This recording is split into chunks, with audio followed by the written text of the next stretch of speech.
Nosferatu, uma das obras mais influentes do terror e um dos primeiros filmes de vampiro já feito. O filme vai fazer 103 anos e a figura do Nosferatu é bem mais importante do que você imagina, já que ele inspirou muitos outros vampiros da cultura pop e já apareceu até em um episódio do Bob Esponja, que provavelmente foi assim que você deve ter conhecido ele, assim como eu também.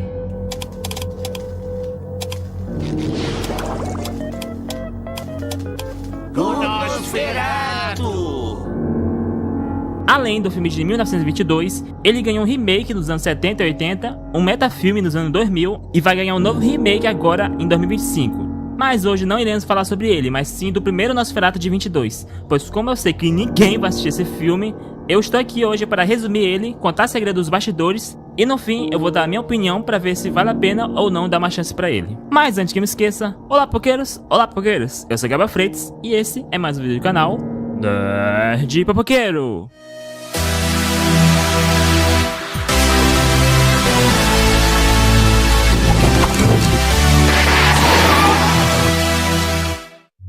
O roteiro é uma adaptação do romance Drácula, de Bram Stoker, embora com nomes de personagens e alguns pontos da história alterados, pois os herdeiros e a viúva do Bram Stoker não concederam aos produtores a autorização para adaptar a obra. Então, o diretor do filme, o F.W. Murnau, foi lá e fez a sua versão do filme com suas alterações. Por exemplo, enquanto o Drácula é um vampiro charmoso e sedutor, o Nosferatu é um monstro, uma criatura careca com orelhas pontudas, presas nos dentes e com unhas de garra nos dedos. Aí o bagulho vai ficar muito feio. Mas mesmo com essas alterações, ele foi processado por violação de direitos autorais. Eu sei como é que é. E a justiça ordenou a destruição das cópias do filme, mas muitas cópias já tinham sido distribuídas ao redor do mundo, e elas permaneceram guardadas até a morte da viúva do Bram Stoker. E aí logo depois elas foram restauradas e agora estão aí, por aí, vivas até hoje, 103 anos depois. Porra, tudo isso? Lançado em 1922 e com direção de F.W. Murnau, o filme se passa no ano de 1838, em Wisburg, uma fictícia cidade alemã, onde vive Thomas Hutter e sua esposa Ellen. O Thomas é corretor de imóveis e é enviado à Transilvânia por seu empregador, o bizarro corretor imobiliário Herr Knock. Ele então é mandado para visitar um novo cliente, o Conde Orlok, que está planejando comprar uma casa em frente à casa do Thomas. Chegando lá, ele para em uma pousada e lá os moradores ficam aterrorizados só com a simples menção do nome do Orlok. E eles avisam ele para ter cuidado e tal.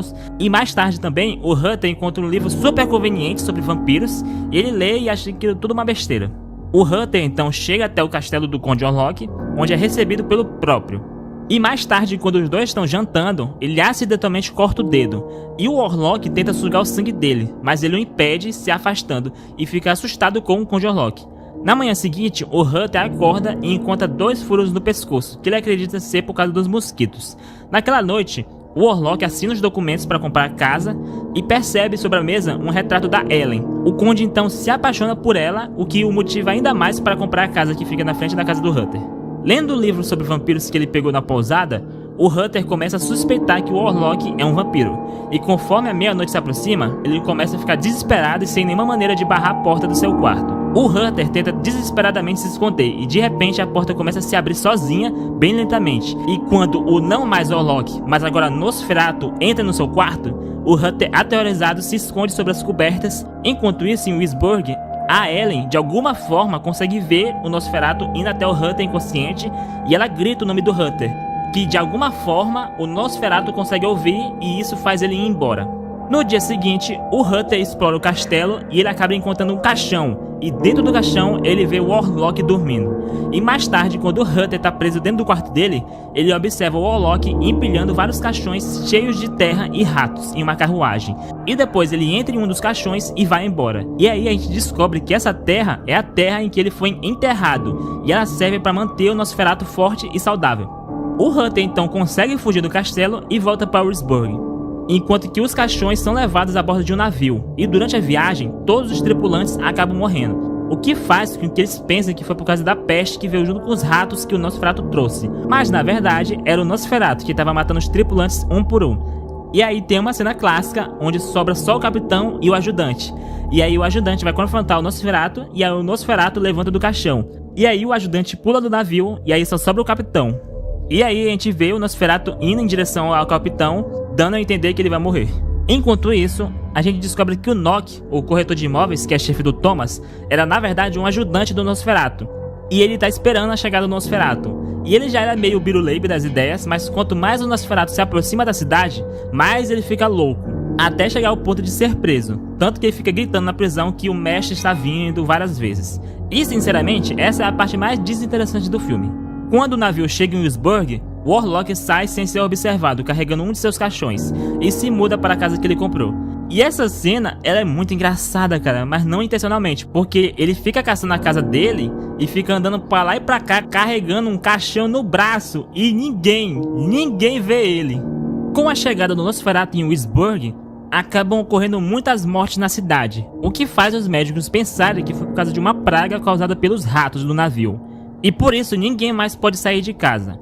Enquanto isso, a Ellen, que tá meio estranha por influência do Nosferatu, acaba encontrando o livro que o Hunter trouxe sobre vampiros.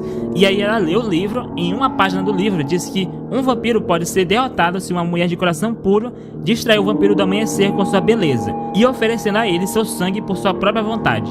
Então ela decide se sacrificar.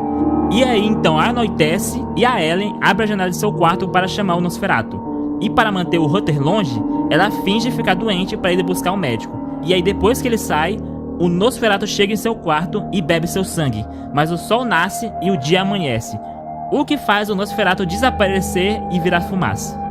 E um fato curioso é que essa história do vampiro morrer com a luz do sol não foi criada pelo Drácula não, foi criada aqui em Nosferatu. Pois é. O Hunter então chega até o quarto, mas a Ellen acaba morrendo em seus braços, e assim o filme acaba. Bora lá. Antes de tudo, vamos lembrar que é um filme velho pra cacete. São 103 anos e ainda é um filme mudo. Então por isso, ele tem coisas que você pode achar clichê. Mas na verdade, isso há 100 anos atrás era inovador. E por isso, ao assistir filmes velhos como Nosferatu, você tem que transportar a sua mente para aquela época. E pra mim isso é um pouco difícil, mas ainda assim eu consigo apreciar o filme mesmo com essa dificuldade. Porque esse é um filme pra quem gosta de cinema, é um filme pra quem gosta de terror. Então eu olho pra Nosferatu e vejo o nascimento de filmes de vampiro. E eu fico pensando assim, cara, como é que eles conseguiram fazer isso nos anos 20? Agora, falando sobre o filme em si, a direção e a fotografia conseguem criar cenas que, por mais que eu não sinta medo, ainda assim eu consigo sentir uma sensação estranha. Ainda mais por causa da qualidade do filme. Tipo, eu sinto que tô vendo uma coisa que não era pra eu ver, uma coisa estranha, um negócio amaldiçoado, sabe? Traz muito uma sensação de vídeo da Deep Web, sabe? E isso é muito bizarro. E falando em bizarro, a gente tem que falar dele, o Nosferatu. O Nosferatu é icônico em todos os aspectos, tanto em visual quanto como personagem. Toda a mitologia dele, tipo, é tudo muito icônico. O castelo dele é icônico e consegue criar uma atmosfera de terror muito boa, porque é tudo muito vazio e tem uma decoração bizarra, como um relógio com um esqueleto ou o caixão do Nosferatu.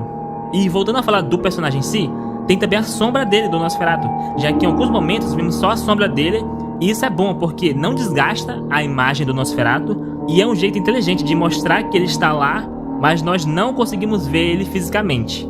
E não só isso, como também ele pode fazer coisas usando a sombra, já que tem uma cena onde ele aperta o coração da protagonista usando a sombra da mão dele.